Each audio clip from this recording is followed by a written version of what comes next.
All right, welcome back to the Victory Podcast. If you're watching, it looks a little different than normal because we have a special guest with us today. I shouldn't have to do any introduction for you, but if you're a mom or a grandma who doesn't know who this guy is, his name is Shane Greene. He was an All Star in 2019. Is that when it Yeah, was? MLB All 2019. Star 2019. He's played 10 years in the pros. He's playing in the Dominican Republic right now, right? hmm Yeah, so he's played with six different teams. But Shane, if you don't mind, could you give a little bit of background about yourself?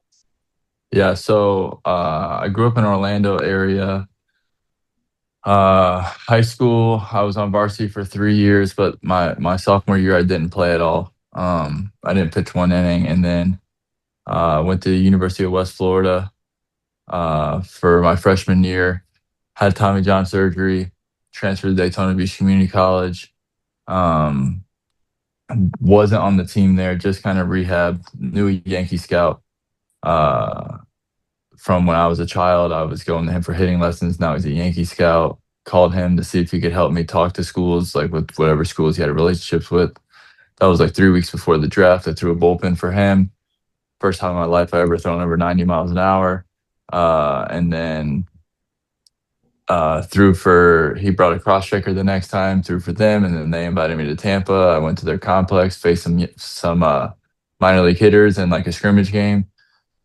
Struck out two, hit 94, and then a week later got drafted. So it all happened really, really fast. And then got drafted in '09, made it to the major leagues in 2014 with the Yankees.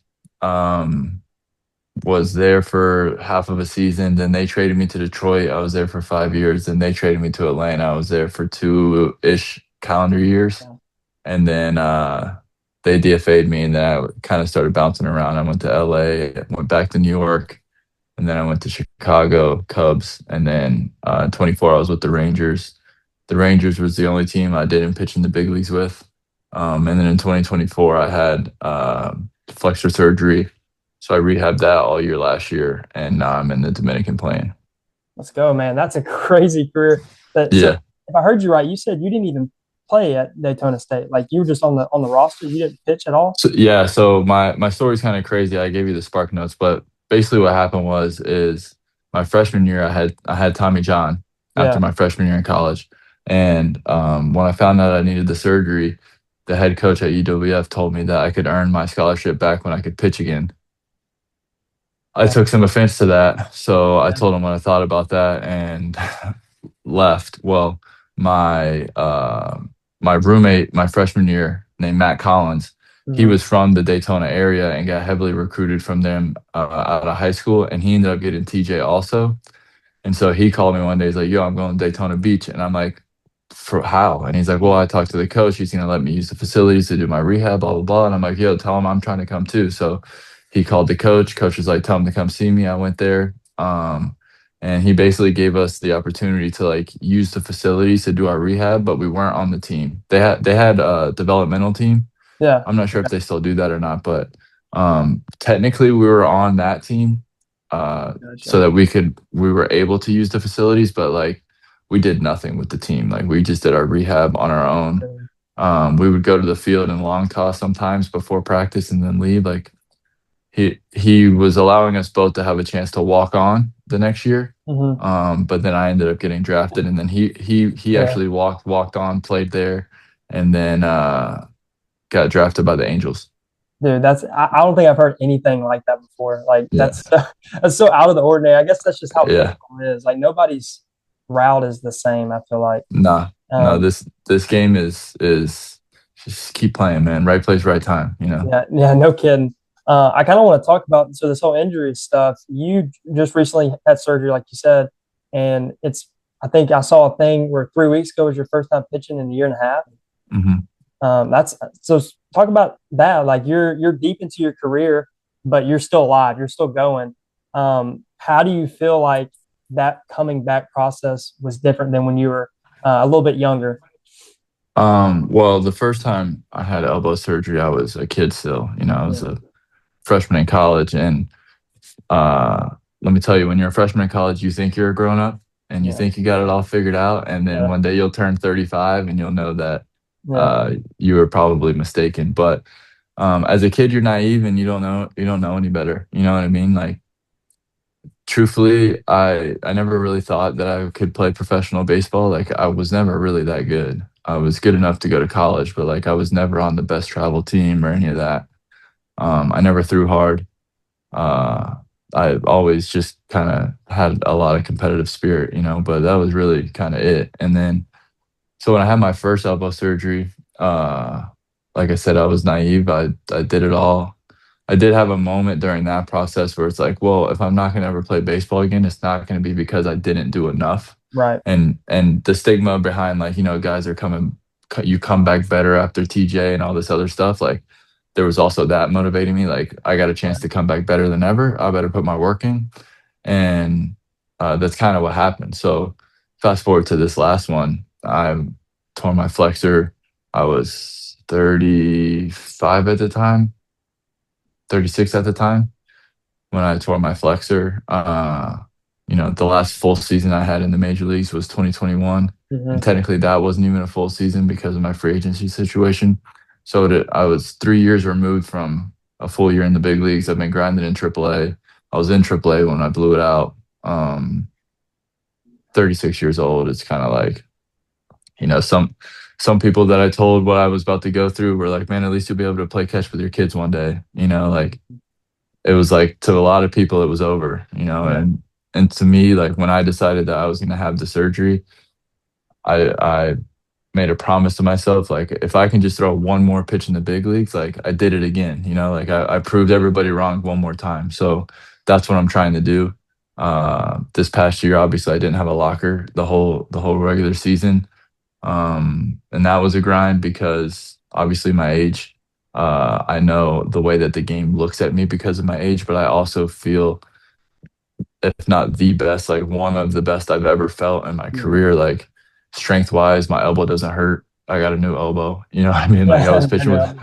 not Yeah. often do you get to pitch with no pain, right? So like Yeah. being able to do that again and just trying to get an opportunity to play. And then I finally got this opportunity to come play down in the DR. So here I am. Dude, I'd say it's going pretty well. Your last start, what was it, like 5 innings, 5 Ks, no hits, no runs? I mean, Well, it's funny you say that because I started last night oh and gosh.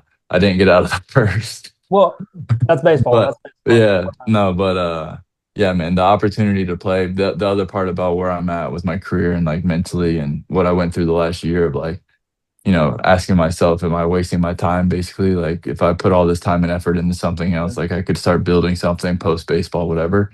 Um, I'm truly grateful to just have an opportunity to play. Like this is the first time in my life really where it's like I just continue to remind myself, like just experience this experience, like the opportunity to play in games down here where like these games matter, bro. It's a 50 Yeah. game season, and Yeah. 4 days ago we were in last place, and now I think we're in second because we won 3 out of 4. Wow. So like it happens fast, and the games matter, and the atmosphere is great, and the boys are trying to win, and like they're having a good time, and like I came out of the game in the first inning yesterday. It was brutal, terrible, Hmm. and at one point we were down on. I gave up two in the first, and then we ended up being down by like six at one point, and we came back and won the game in 10 innings. So Wow. like electric atmosphere, like the boys Sure. are vibing high, and so just like really embracing like that. Mhm. Uh, it's been really fun. So what's the ball like down there? How different is it than the States? Um, well, I mean, you're playing in college, right? Yeah, I am. So it's similar to what you're going through right now, where like winning matters. Like Yeah. you're grinding with the boys. Like you guys Mhm. care about each other, you love each other. You're spending a lot of time with each other.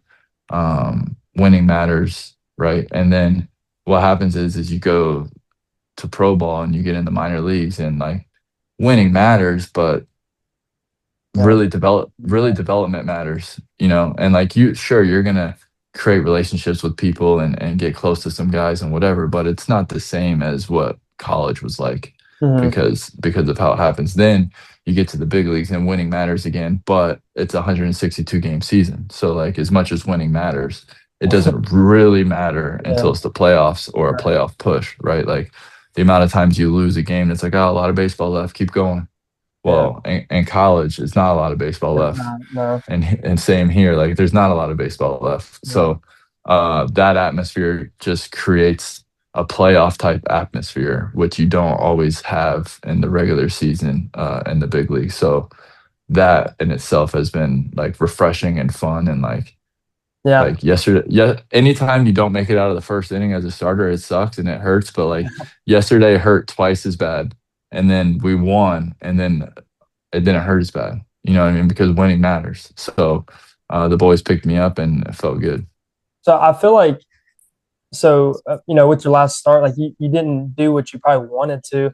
But how's like your mentality changed from when you're in college or young in your career, and now so you have a bad start when you're 24, and then you have a bad start now. Like, what's the difference? How have you grown in that sense?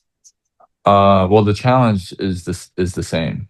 The Yeah. the challenge that we all have as athletes, is not allowing your ERA or your batting average tell you who you are. Yeah. You know what I mean? So Yeah. that challenge, it's the same thing. Like waking up this morning and not allowing last night's outing to find who I am as a person, and being able to move past it and understand that it's a game, and it's the hardest game in the world on top of that. So like you are gonna have bad moments. Um, it's easier for me to understand that and deal with it now. It doesn't make the challenge any different. Right. It still is difficult. However, um, as you get older or more aware that is the challenge, so that you can't let baseball tell you who you are as a person. Like I like that. Yeah. you're a son, you're a brother, you're a friend, right? You're a hard worker. You played. You're a musician probably based off Yeah. of what I see on the A wall. little You bit. know, A like little bit. Yeah. so. There's all these other things in which you are. You aren't your batting average, and you aren't your ERA. As much as we want to be perfect, we won't be perfect, right? And so like again, the challenge is the same, but you just kind of get better at dealing with the challenge, I guess. However, like when I came out of the game yesterday, bro, I was hurt. Like that was a dagger. No, but there's not a person in the world that wants me to come down here and dominate more than myself. You know Right. what I mean? So, and then to be pitching so well, and then have a day like yesterday, um, it's difficult, man. But I will say that, uh, like the biggest thing for me to take away from yesterday was like the entire time I was out there, I felt like I was in control the whole time, which is like the goal, Right. right? To like get the ball, be in your routine, don't let the game speed up on you. Like see the pitch, believe in the pitch, execute pitch, boom, get the ball. Game still slowed down. Like all of these things, like the entire time, I never felt like I wasn't in control.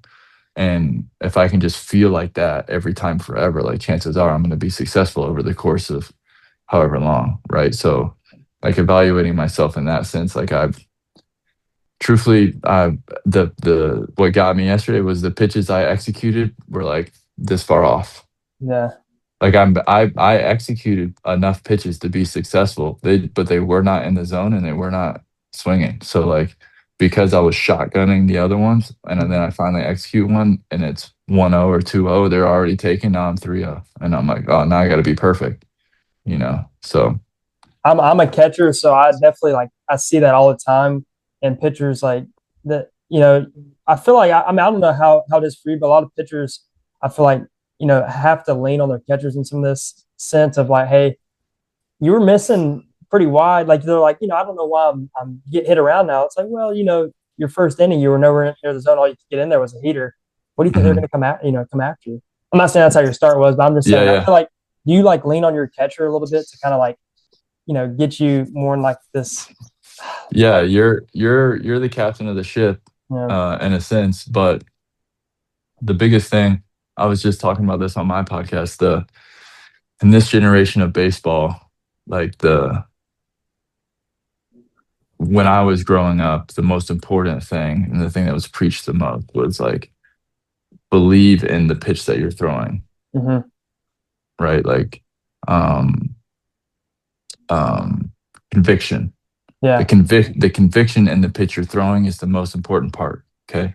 Well, in the game of baseball that we live in now, uh, because of all the algorithms and all the data that's available, like you probably as a catcher are either being told what to throw from the dugout or from a wristband, Yep.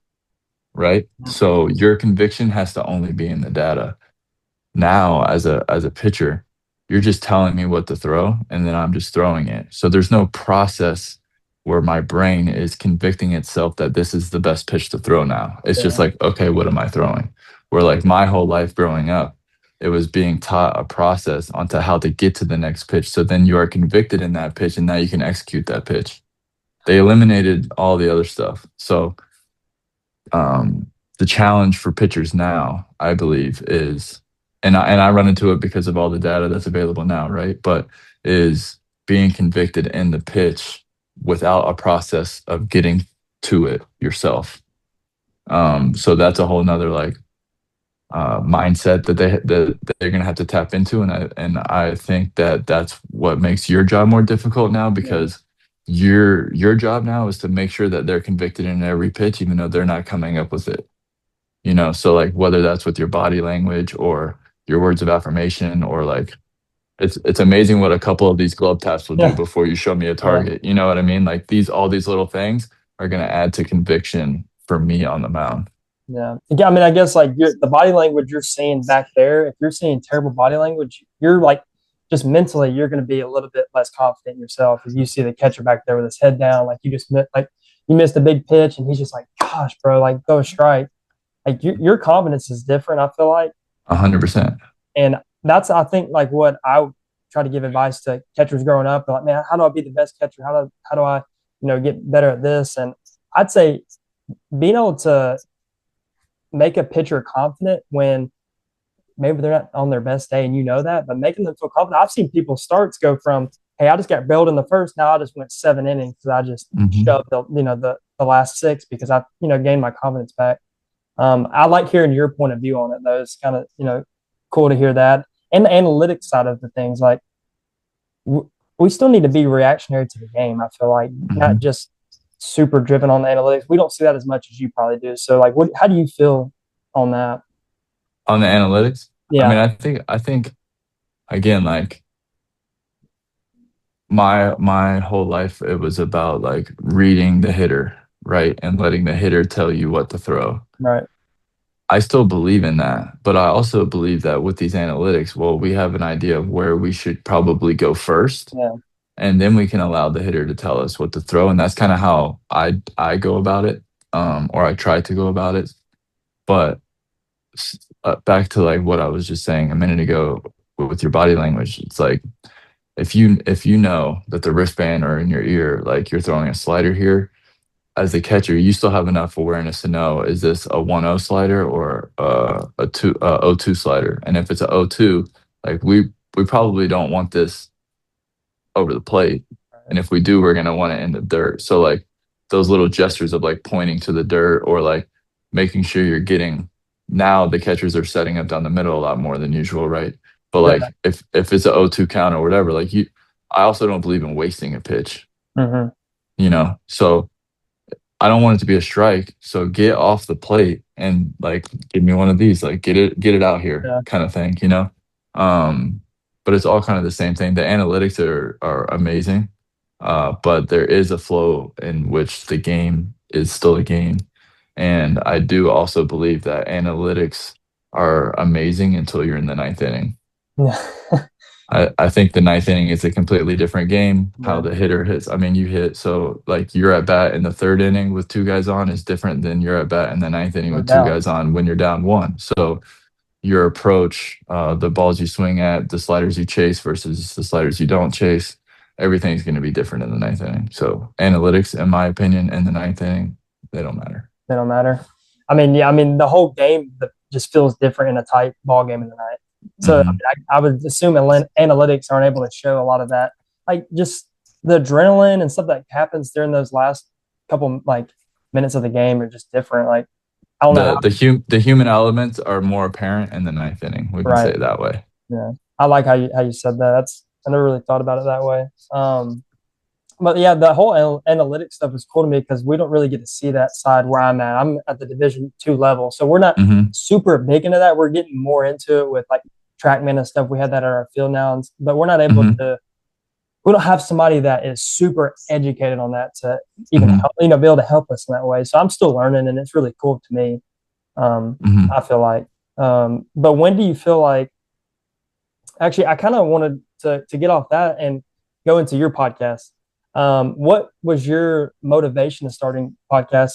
I think you said earlier about wanting to do more uh, with your life than just baseball. Is that kind of what led you to doing that?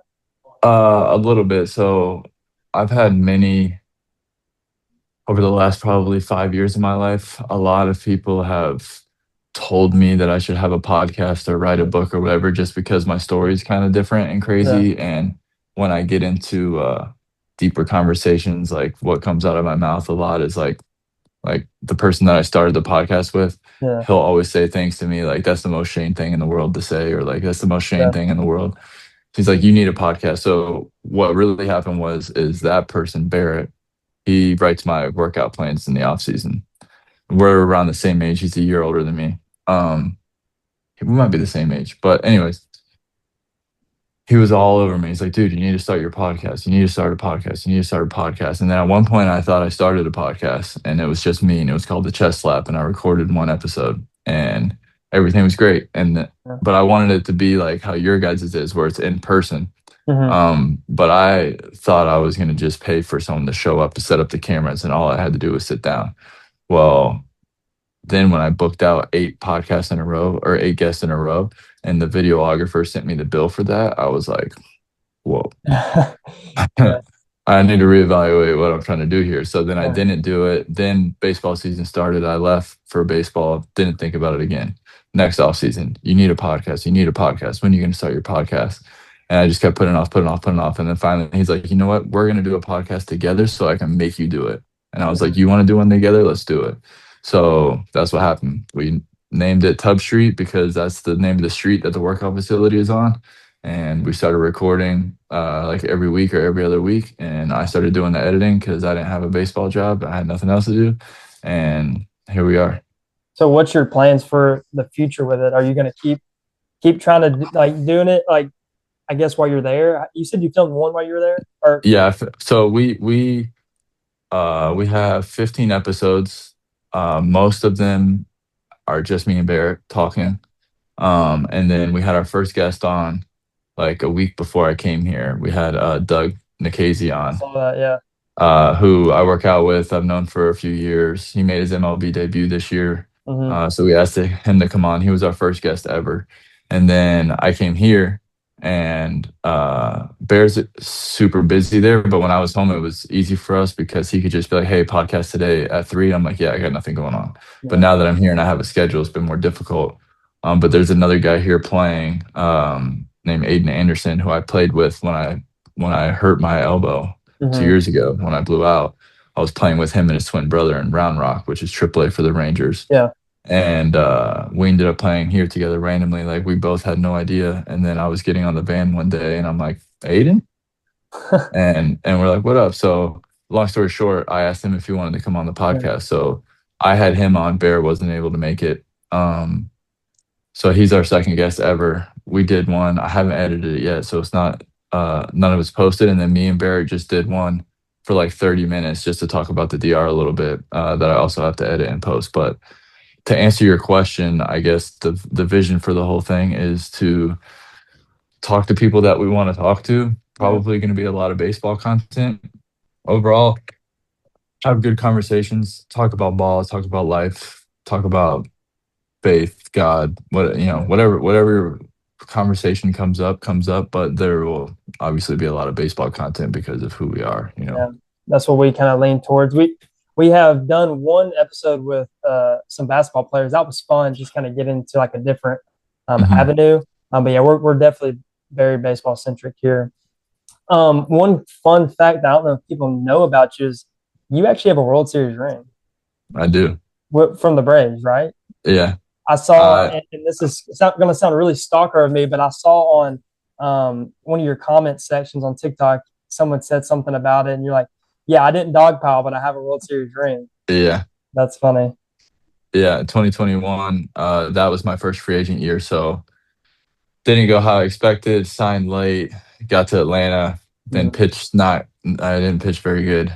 Uh, by very good, I mean like I sucked, and then I went from sucking to not even pitching.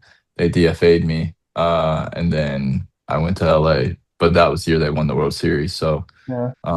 I got a ring, but I was there all of 2020 and was traded there in 19 and pitched Mhm. in the playoffs both of those years. So I was definitely rooting for the Braves Mhm. that year, and they did it. Wish I was there, but Yeah. But you get a ring. That's sick. moral of the story, I wasn't there when they dogpiled, but I was watching on TV and I got myself a ring. And over the last year, not getting a job at home and like evaluating my life and baseball career and like looking back. Uh, I've been extremely blessed, man, to play for the organizations that I've played for. I've played for some, you could argue, the best ones. Mhm. I would say like the Red Sox are probably in that conversation. I haven't been a Red Sox, but I played for some good ones, you know. Yeah. And I have a World Series ring, and I pitch an All Star game. So the only other thing is Hall of Fame. I don't think that's in the cards for me, but I guess, Who says that? Who makes the rules? yeah, yeah. But anything can happen. So Yeah. Um, well, yeah, I'll definitely be rooting for you, dude. It's just kind of crazy that when I was, dude, and I don't want to make you sound old, but I was in middle school watching you play. yeah, it's all Now I good. have you on the podcast. Like it's super sick. I feel like, all right, so this is gonna sound crazy, and you're just gonna have to trust me on this. But about 3 days before I sent you a message, because I'd seen where you viewed our TikTok profile, and I was just gonna take a shot in the dark. Um, but I was like praying to God. I was like, we're starting this up. We don't have a whole lot of views when we're making videos. We're doing it purely for fun. Like, Hmm. and we feel like we're called to do it. But I was like, God, just show me that this is something that, like I need to be doing. This is what I should be doing. I'm doing it the right way. And I look at my TikTok profiles, and you 3 days later, you're viewed it. And I was like, to me, you're like the coolest guy in the world to me because you're a 10-year veteran, pro veteran. Hmm. So like that was, I felt like a answered prayer, and like you're on the podcast, like it all happened. So I just wanted to like let you hear that because I just feel like it's super cool to me that we're doing this today, and I feel like Yeah, it's an man. answered prayer.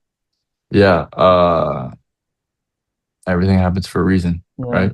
So, um, it does make me feel old that you were watching me when you were in middle school, but I will say that like it's also cool to know, you know what I mean? Like for to like circle back around to what I was saying earlier about like not letting your ERA tell you who you are. Like when I hear stuff like that, it's like you don't even know what my career ERA is. No, I don't. You know what I mean? Yeah, It I doesn't didn't. matter. It doesn't matter to you. And Yeah. like so that like moments like that and hearing stuff like that, like for an athlete who could potentially be on their way out, like it's a very humbling thing, but it's also Mhm. like good for the ego to know that like I impacted somebody and like I did it, you know, like I matter. Yeah, I've noticed, and I think I heard you speak on this on your podcast. I've kind of watched a few, but just like your whole identity, if you allow it to be strictly as a baseball player, you're just going to go through a dark Hmm. path. Like it's tough. Hmm. What do you feel like you do to kind of stay uh, away from allowing that to happen? I noticed that you have a dog that you love. Is that like a Yeah. big part of like your whole like clocking out of baseball? Yeah. So it's funny. I got really good at baseball when I got a dog. Really? Yeah. That's funny. Right around the same time that I got him, my big league career started trending in the right direction.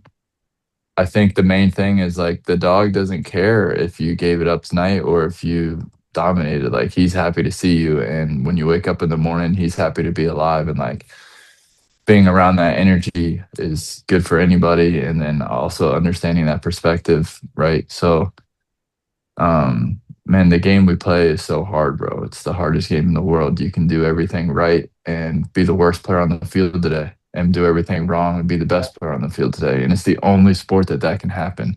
So finding things to like, don't get me wrong, I think that guys that love the game, like I love the game. Hmm. I love the game. I love everything about it. People ask me all the time, like, why do you keep playing or why are you still trying to play? I'm like, I honestly like I love it. I love it so much. Like when I really talk about it and think about it, like I could cry. I love this game so Yeah. much. Right. So loving it is important, but you also got to be able to get away from it.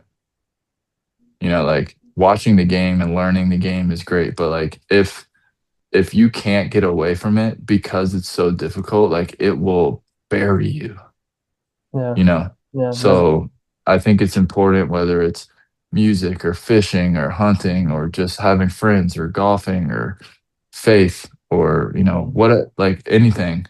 You can't, no, not only can you do this thing life alone, but you can't do baseball alone, man. No. No. You just can't do it. Not at all. So, like, I want to touch on that too with faith. So, how do you feel like that's played a role in your career, baseball wise, and just life in general? So my mom's father was a preacher. Okay. And with that, when I was a kid, she told me that she was forced into the church because of that, and she didn't want to force me into the church. So she introduced me to God and Jesus and, taught me right from wrong and all these types of things. But I didn't grow up going to church with my parents. I went to Yeah. church more with like family friends if I was spending a night there on Saturday night. Yeah. You know what I mean? Um, so I was always aware of who God is and all that.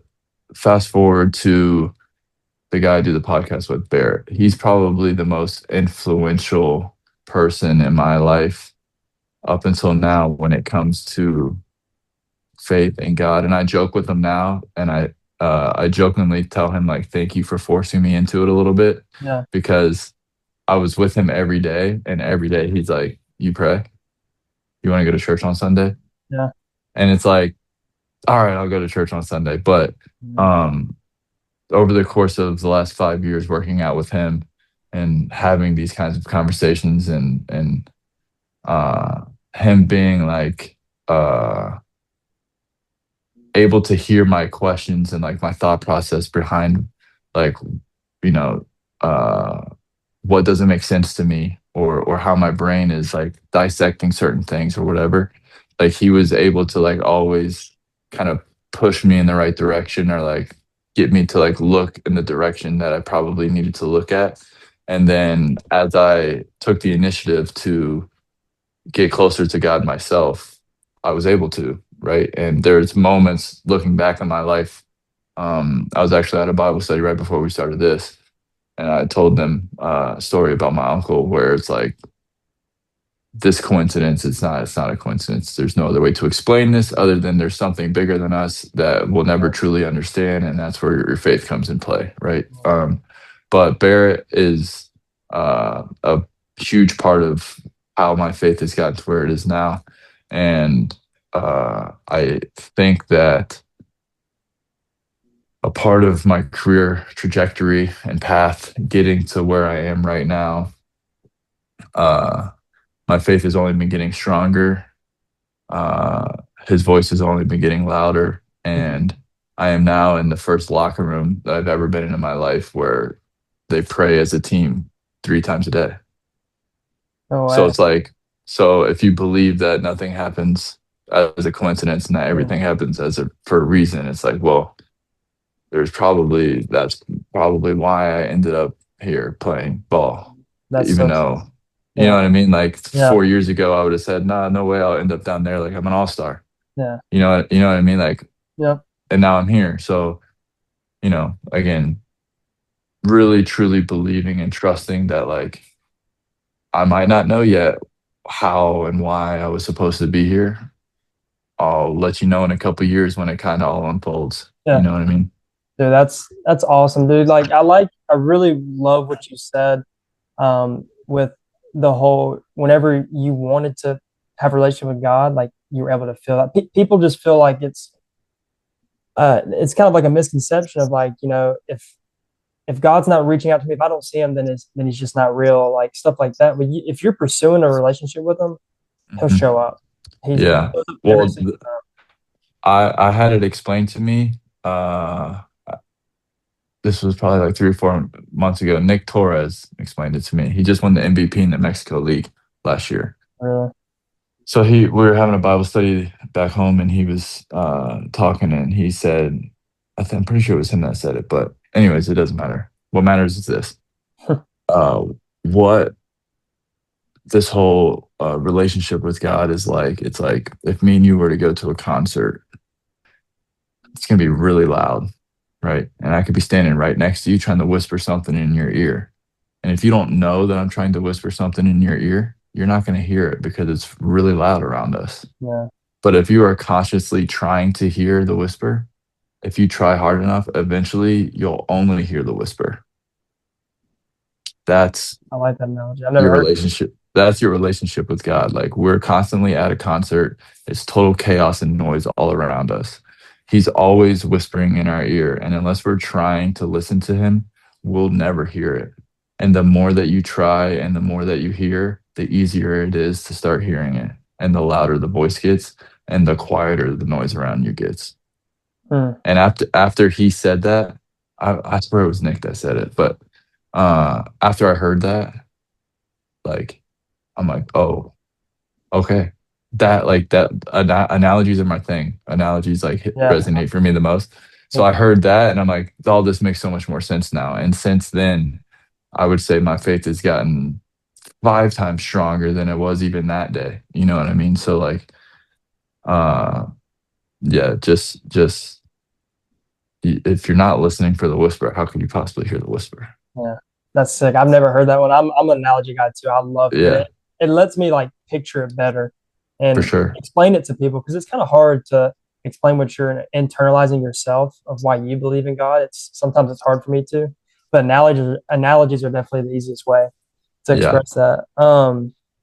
So do you feel like whenever you've like finally started getting deeper in your faith, do you feel like the relationships you have and the people you come across, like those moments and conversations are just a little bit better because you just kind of have that light about you and that and I don't know, I just feel like the Holy Spirit's more with you. Uh, my honest answer to that question is yes and no. Okay. And I would just say that because prior to prior to where I am right now, Hmm.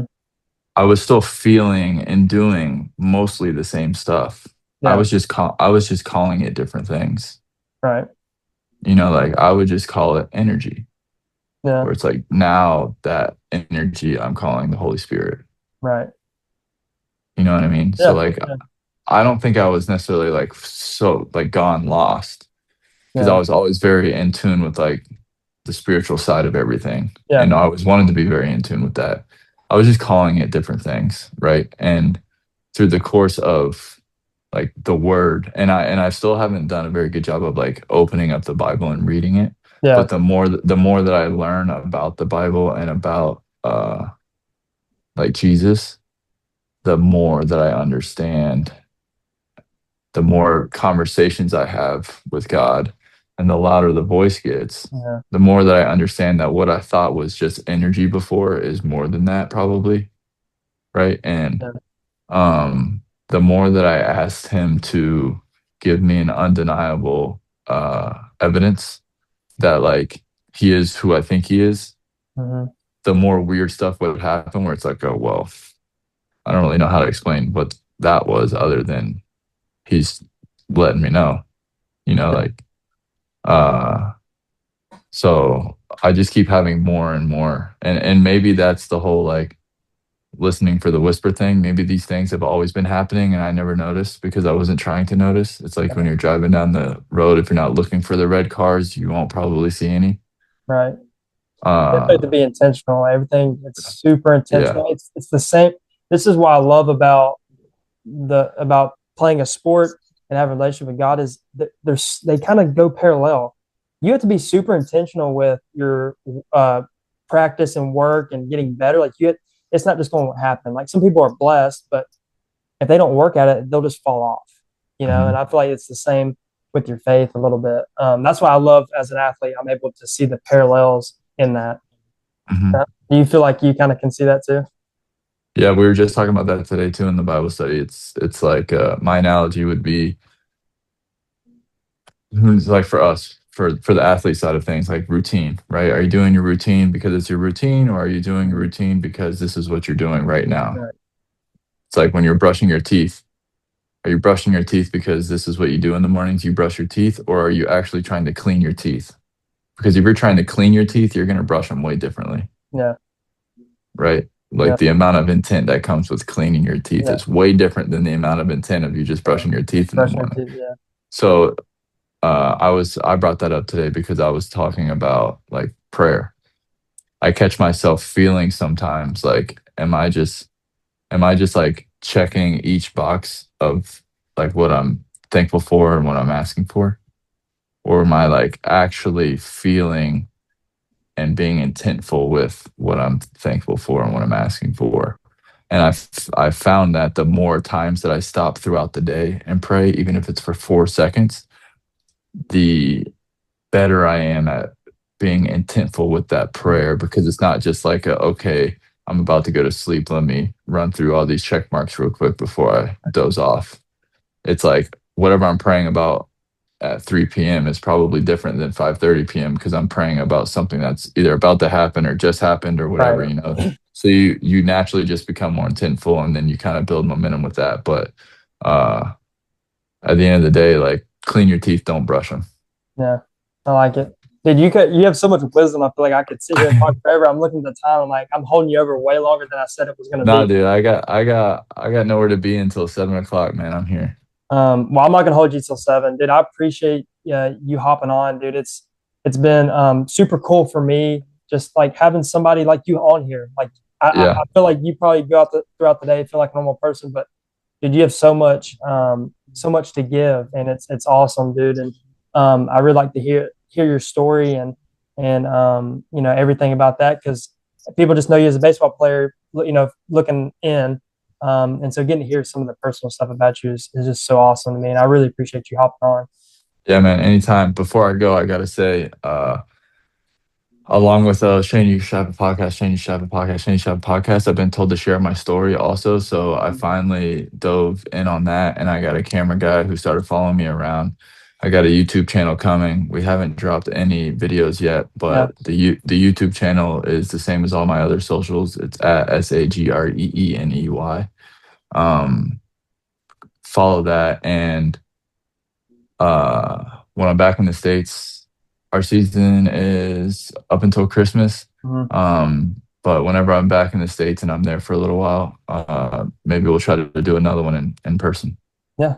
That'd be awesome, dude. I'd really appreciate that. Yeah, Um, bro. yeah, y'all go follow him. I mean, dude, he posts all the time on TikTok. I see him all the time. He's uh, very active on there. Show him some love and watch the Tub Street podcast, right? That's your Yeah, go ahead and watch all the ones they got. And again, thank you for coming on. I can't express enough how thankful I am. for sure, brother. Much love, man.